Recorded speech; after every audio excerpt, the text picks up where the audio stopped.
Hello, everybody. This is Denise Barrett with The Real Deal. Today, we are talking about how to live better in your For Right Now house. Stay tuned.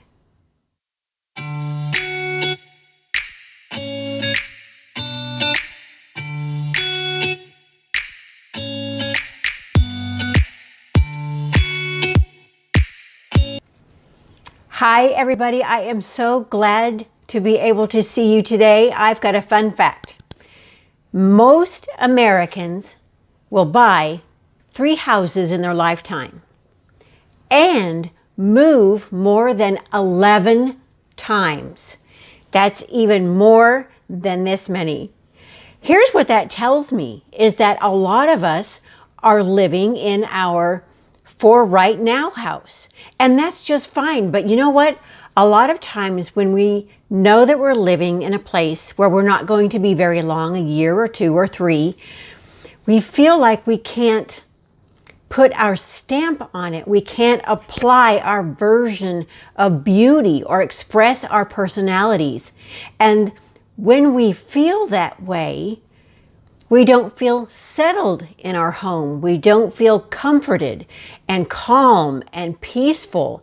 And that's not how we want to live. We want to feel like we belong in whatever home we're in. So today, we're going to talk about ways to do that. So the first way to do that is to welcome yourself home. You know, you get home from work and you've done whatever commute you're going to do and you pull in front of your driveway to a drab front of your house and you don't feel better. You feel ugh, because you pull into the driveway, you pull into the garage, which, face it, is not the prettiest part of your house. And then you go about your day. You didn't get a chance to be greeted by anything pretty. So my first suggestion to you is that you decorate your front porch in a way that suits you, not necessarily in a way that suits whatever the common trend is. And you decorate your entryway so that you have a place to put down your day, to get rid of everything that caused you stress. And you can go, whew, you can exhale your home. Over here, we're going to give you some examples of that. You know, even if you live in an apartment, you can decorate your apartment door. Sometimes the complex will even let you decorate around the door with little pieces of furniture as long as it doesn't intrude into the hallway. So check with the management on that. But even in that scenario, you can welcome yourself home. I'm also going to recommend that you actually use your front door every now and then. There's no reason not to treat yourself to the same thing that you would treat your guests to. So that was my suggestion number 1. Suggestion number 2 may sound a little bit odd, but it is to change your light bulbs, if you can, to daylight bulbs. Here's why.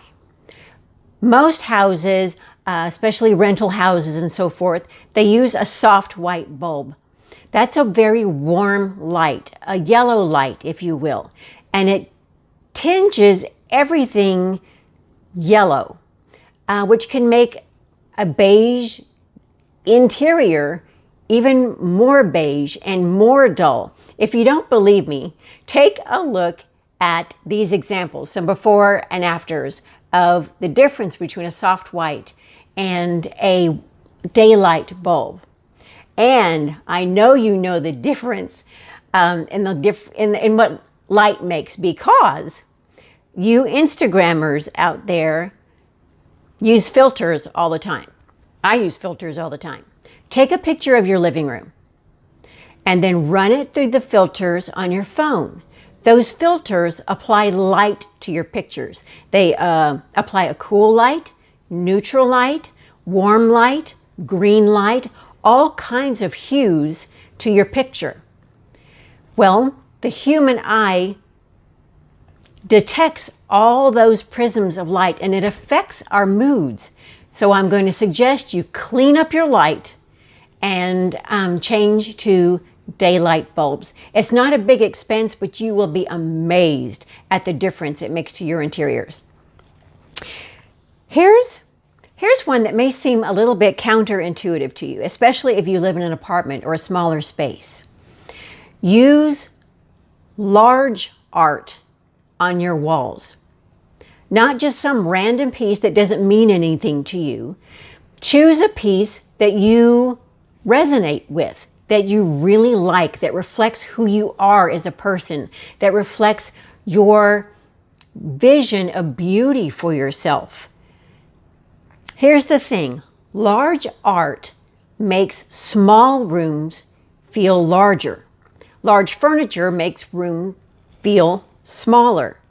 But large art does a couple of things. Number one, it sets the tone for your environment. It adds color. You may not be able to paint in your, for right now, home. But if you can't, you can add color through your art. And this is a way that when folks come into your house, they know who they're dealing with. And when you come home, you see something beautiful that you picked out for yourself. So I'm going to show you some examples of what large art looks like in a room. Now, I'm always going to encourage you to put yourself in your room, but that doesn't mean adding a lot of little tiny tchotchke things. That just makes a room look kind of cluttered and disjointed. I'm going to suggest you put fewer, larger items that you really resonate with in your environment to make it feel like home, even if you're only going to be there for a little while. The next thing I am going to recommend to you is that you choose your accent color. And this color applies to inside and outside spaces. That's going to provide a sense of continuity between all of your spaces. If you choose a jumble of colors, then your eye stops and you get jarred a little bit. And we want to make all of our spaces feel larger and continuous. And to do that, choose your color.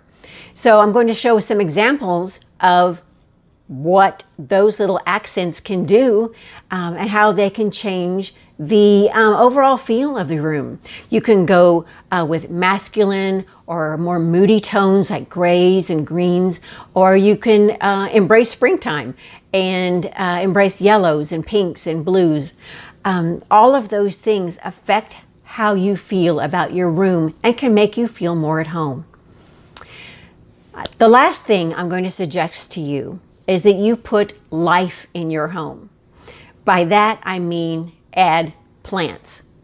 Even if you're not much of a plant person, there are a lot of smaller versions, contained versions that you feel like you can manage, but add a sense of life to your home. Not only that, they help clean the air, which is something that's beneficial to you. So you can consider some statement plants, which are large tree-like plants that have large leaves or are very tall to accent the ceilings and where you are. Or you can do more manageable plants like ivies or these guys back here. All of those things, again, create a sense of calm, a sense of nature to make you feel at home. So I hope you will take these considerations to heart. I would love to see what you do. So if you do make some changes to your home, please send them to me. I would love to see what you do. Well, there you go, guys. I hope you enjoyed all of the pictures and the ideas, and I will be talking to you next week. Remember, we talk every Tuesday about the buying and selling and home, all things home. So you have a great rest of your day, and I'll talk to you soon. Bye-bye.